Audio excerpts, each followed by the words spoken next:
Welcome into another episode of the Delco Duo on Saturday nights here on PHL 17. I'm Monica Cryan, and look who we have here joining us. I am not Jenna Meisner. Not Jenna Meisner, Kelsey Fabian. And that's because Jenna is busy being a mom now. Wild. Like, that's what she's doing, right? She's probably up watching us, and the baby's crying, and we're just chilling. Yeah. That was your choice, Jenna. So I am the temporary fill-in while Jenna is on mom duty for a little while. Exactly. So you know how the show works. You've watched or listened? I've listened upstairs. It always is upstairs. Yes. Okay, so, the premise of the show is we take some problems that people send to us and we give them a little bit of advice, and it is Delco advice that we give to them. And you are Delco, so let's get right to the debrief. I don't want people Delco. thinking those were the words. You are am Delco. Wow. I don't want people. What an honor. It is. Yeah. It is an honor. Why am I Delco, Monica? So you actually, I've got your qualifications listed here. Wait. So here's why Miss Kelsey Fabian is Delco. Yes, you were born and raised in Lancaster, but you're Temple made, so that's pretty homegrown. Yep. You currently live in Delaware County. I do. You wear slides with socks. That's so Delco. I do love a good sock with a slide. It's wild to me. Easy to put on, but a warm toe at the same time, You are described by others as hard to read. Sure am. Many times I have heard, Kelsey, you are just so hard to read. And she's a tough cookie with good advice. So those are your qualifications. I would agree that I am very straightforward. Yes. I'm not a sugarcoater, and I feel like that is like a Delco quality. Absolutely. I'm a straight shooter. Straight shooter. And what I mean by hard to read is you're still a straight shooter, but you don't wear your feelings on your sleeve. People can't tell if I like them or not right away. Absolutely. Not sure if it's my best quality, but it is a quality that I have. Many times people are just flabbergasted by Kelsey and not being able to read not only how if you like someone, but how you're feeling. You kind of are just poker face all the time. Yes. And I love that about you. Thanks, Monica. I appreciate that. What do you think your qualifications are? So I would think that me living in Delco now, I have for a whole year. I've had been a whole year as a Delco resident. I do. I really enjoy it. Never thought I would leave the city, but now I'm in Delco and I'm really enjoying it. Yes. And I was going to say being a straight shooter. Yes. I'm to the point, direct. I really don't sugarcoat anything. I don't really think about ooh, is it going to hurt your feelings? I'm just like, hey, this is my thought. Absolutely. And that's why, excited for you. But Jenna had her baby earlier this week. Yes. We are so excited for her and wish her all the best. And you will be filling in for her on the Delco Duo while she is away. So we are excited to get some good advice from you. And I do think one of my other qualifications is that I spend so much time with you and Jenna. You do. So much time. I always say this when you work with someone and you become the work wives. Yeah.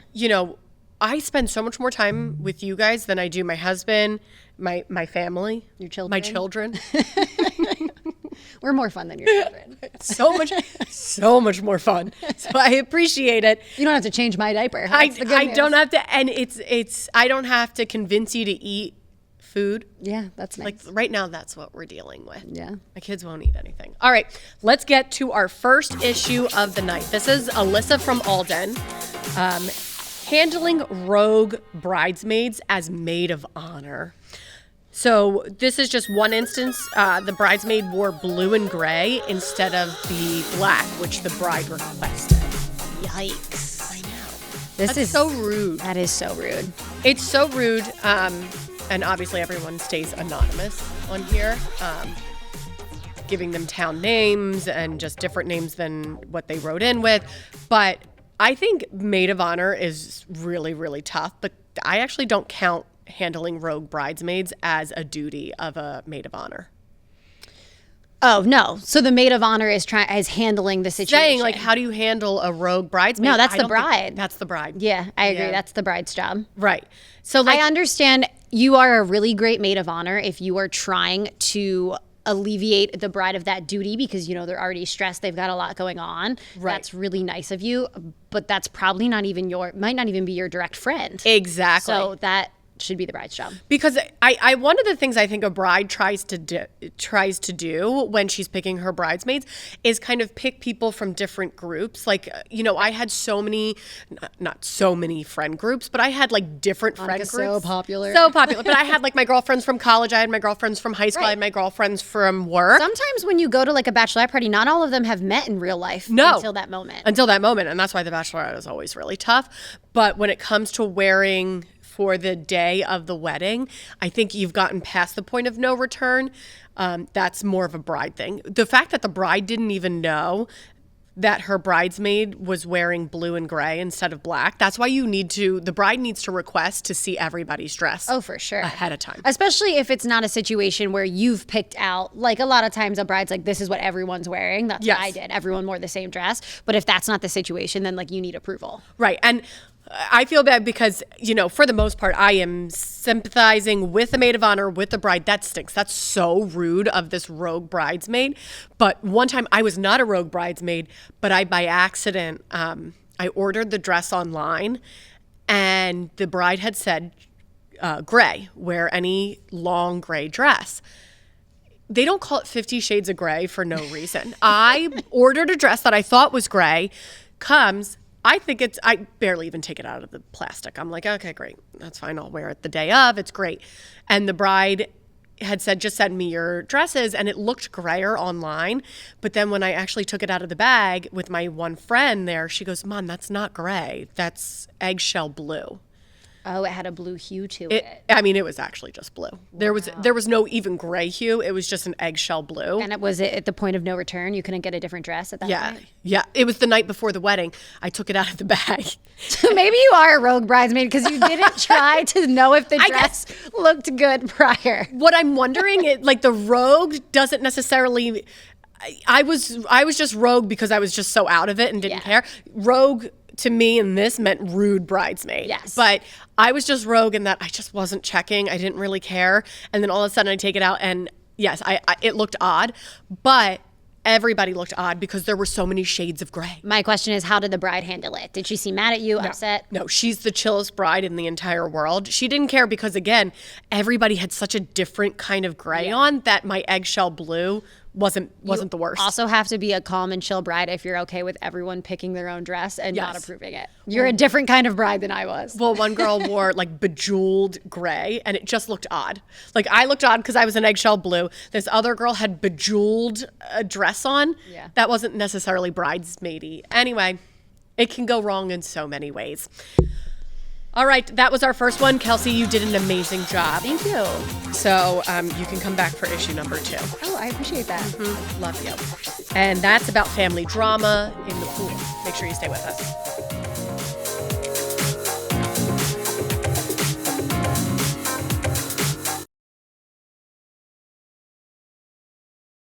And welcome back to the Delco Duo, taking some of your issues and giving you some well-needed advice. And it's so interesting when we get into the seasons that we start to get problems and questions tailored to the season. Yeah. So last week we had a pool problem, and this week we do again. So let's take a look at this one. Brent from Broomall says, my older sister invited me and the kids over to a pool barbecue day. When I started putting a swimmy diaper on the youngest, my sister said she didn't want her nephew swimming if he wasn't potty trained. I'm very upset over it and told her she's hurt her relationship with him, the nephew.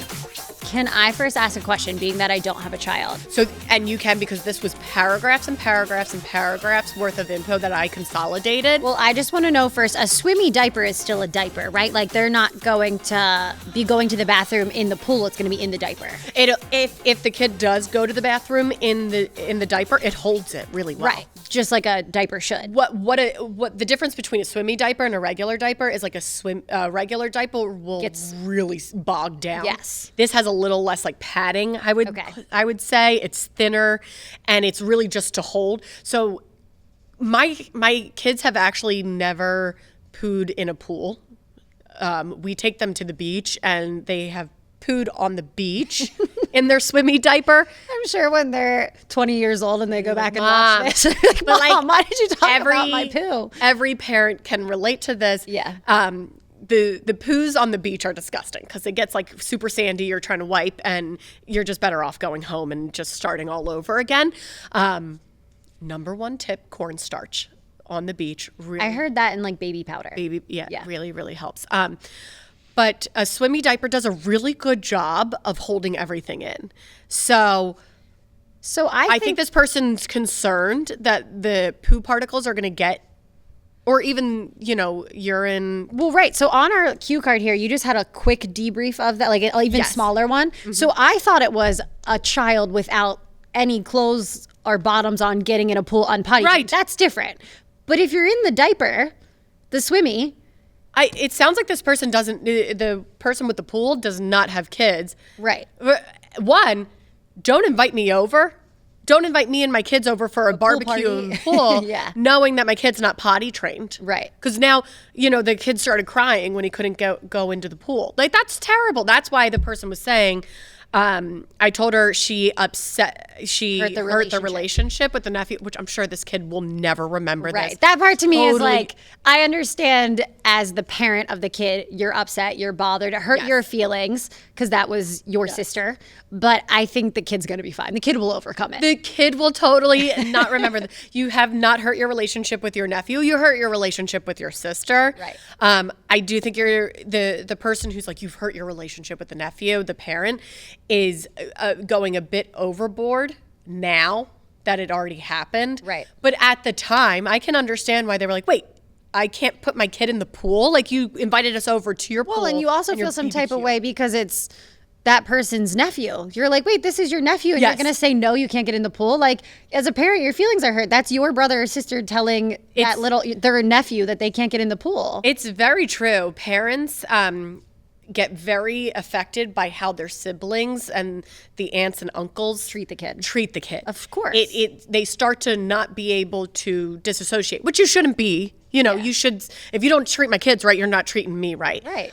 But it's wild how heavy that relationship means to them. So if this happened in your family, how are you approaching it? This would not. But if it was, how would you approach your sister or your brother about it? Would you mend it? I would just be like, oh, shut up.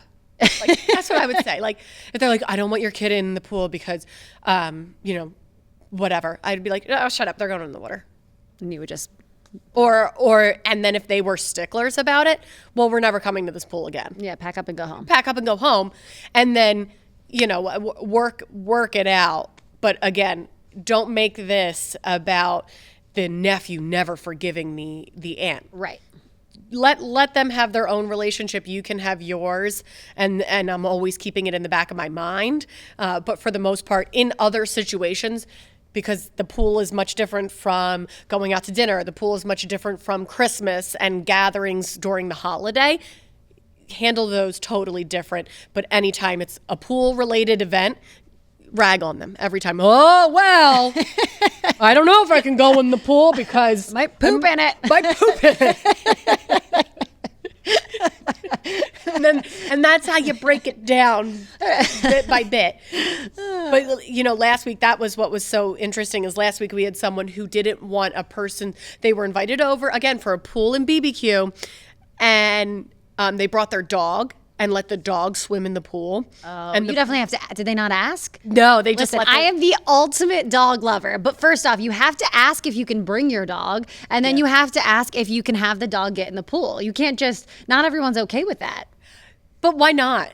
I agree. Weird people. If there's a dog swimming in the pool, I'm loving it. I'm thinking it's hysterical. Agree. But it's just common courtesy. It's not, if there are people, especially that don't have a dog, maybe they feel some type of way about it. Right.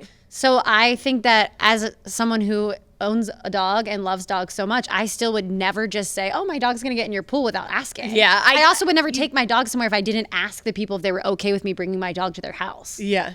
See, my brother just brings his dog everywhere. Well, everywhere. To your family, that's different. I would to like my parents' house. Yes. Right? Like, okay. So that's different. Family. But like extended family, I would still ask. You got to ask. Okay. All right. Next up is one of our own issues. And oh my goodness, we've let this whole show go by without talking about Father's Day. Father's Day, Dad's Day. Okay, so stick around. We do have an if show related.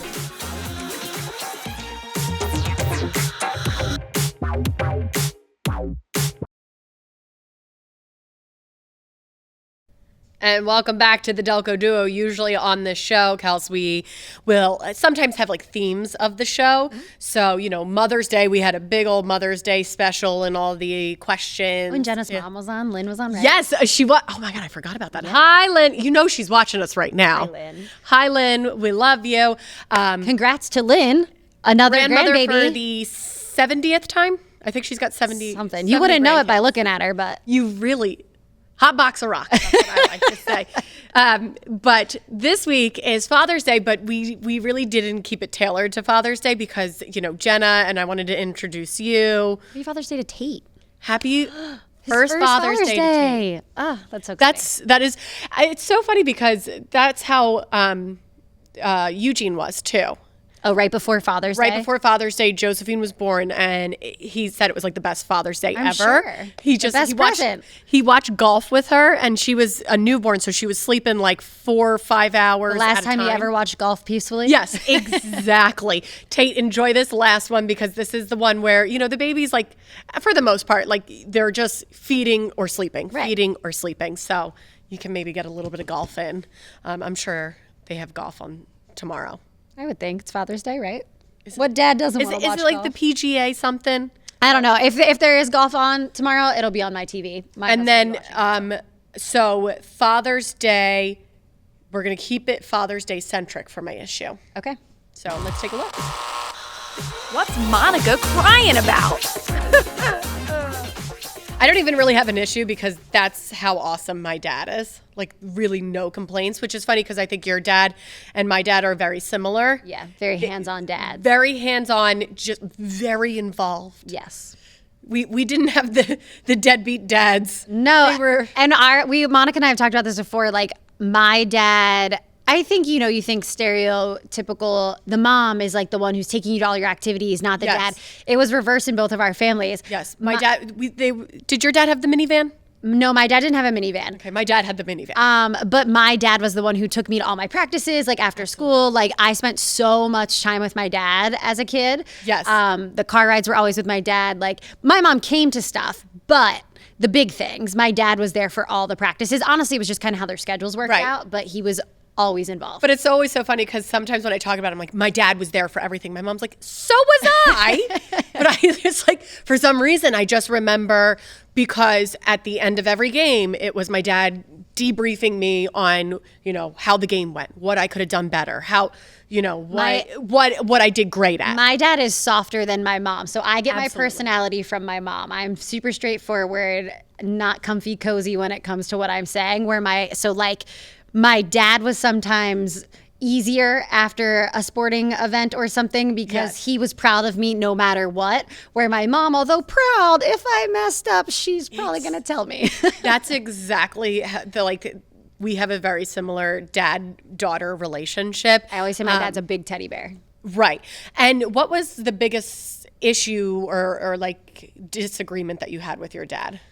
Growing up? Yeah. I don't know that we really fought that much. Honestly, I only got in trouble from my dad if I was being mean to my mom. Mm-hmm.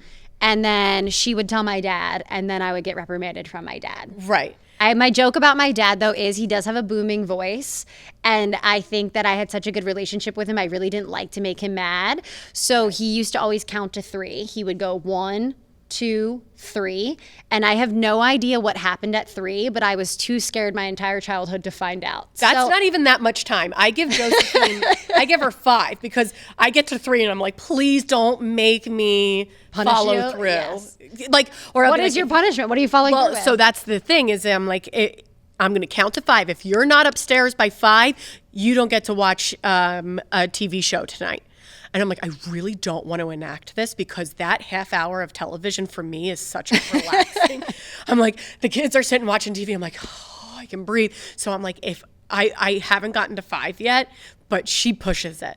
Yeah. She pushed at 3. She's like, oh. I would have definitely, if my mom would have been counting to 3, I'd have been like, oh, get to 3. Let's see what happens. But my dad, that's so funny. But my dad, I was like, no, I don't want to upset him. No, I would say My dad, I might have pushed a little bit more. If my dad's like, I'm going to count to 3, they didn't do that. That was not their style of punishment. They were just like, do it or don't and find out what happens. Both of them were the disciplinarians, Okay. but actually more so my mom. Like I was more terrified of my mom. I mean, I might have pushed it with my dad, but my mom and I definitely my mom definitely was a disciplinarian. I would say both my parents were too. It was just I was more fearful of my dad, which I don't know why. He never did anything that I should have been fearful of. I honestly just think it was his voice. He just had such a loud, booming voice. Like if I was playing at the neighbor's house and my dad like yelled my name and I didn't respond, and then he'd start counting to 3, like you could hear him in the neighborhood. Like I was like, here I come, I'm coming home. Yeah. Oh my goodness. So, yeah, dads, they're special. So you don't we have love an them. issue? Our dads are No, How could dad issue. How could I have an issue with my dad? Yeah, same. Love him. And he's probably watching right now. Love you. All right, that's our Father's Day segment. Not the whole show because we're the worst. We That's forgot okay. to. But I love you too, Dad. All right. Let's get to our trivia now. And I should have done something Father's Day related, but I was so hospital focused because of Jenna that I was like, I'm interested. How many Becoming a dad, you got to be at a hospital. You got can it. relate it. Exactly. So how many hospitals are located in Delaware County? Stick around for that.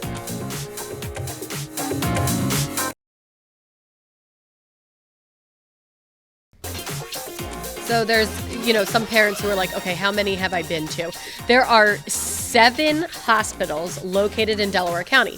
Bryn Mawr, Crozier, Delaware County Memorial, Mercy Fitzgerald, Riddle, Springfield at the Healthplex, and Taylor. And you had Joe at Bryn Mawr, right? I did. What about Eugene? And Eugene at Okay. Bryn Mawr because we love Bryn Mawr. But I'm sure some people are like, that's not Delco, but it is. It is located in Delaware County, but it's real close to the main line. Loved delivering at Bryn Mawr. I have had a lot of friends who have delivered at Riddle. My dad went to Crozier, and we used to go to the Healthplex when I was growing up. It used to have a really good gym. Oh, So nice. Fun fact. I've visited a lot of these Well, you have. hospitals. I better start making my rounds. I don't think I've been. Have you been to any? No. That's good. I guess. I guess that is good. I don't think it should be like my goal. Darn, I've only been to 3. Someone break my foot so I can get to Bryn Mawr. You got to check it out. It's great. I guess that is a good point. You don't really want to be at the hospital. Right. But if you do, we've got some great ones in Delaware County. Again, the reason I was doing that was I was thinking about Jenna and delivering. Yes. And so I was like, oh, I got to check this out. But all right. So this is how you can contact us. Delco Duo at phl17.com. Email. That's a really great way that we get people write in and say Problems. There are problems, but like paragraph after paragraph. Some of the more concise ones we'll get on DMs. How can people DM you if they want to start now? And you got to check your DMs. Okay, I'll check my DMs. Keep it clean, please. Oh, I got one. I got a bad one the other day. You can follow me on Instagram. I definitely check my DMs there. My Instagram name, Kelsey Fabian TV, I think. I hope. There are not many. How do you not know? There's not many Kelsey Fabians out there. Just put in Kelsey Fabian. I'll come up somewhere. And Monica, or at Monica PHL17. So make sure you can DM us or you can email us, and we'll be checking them and talking about your problems, your issues, one of our own. Thank you so much for joining us today for having and the me. next several weeks. And happy Father's Day to all the dads. Happy Father's Day to my dad, to my father-in-law, and to Eugene, the best dad Hi, out Dad. there. Yes. Mr. Fabian.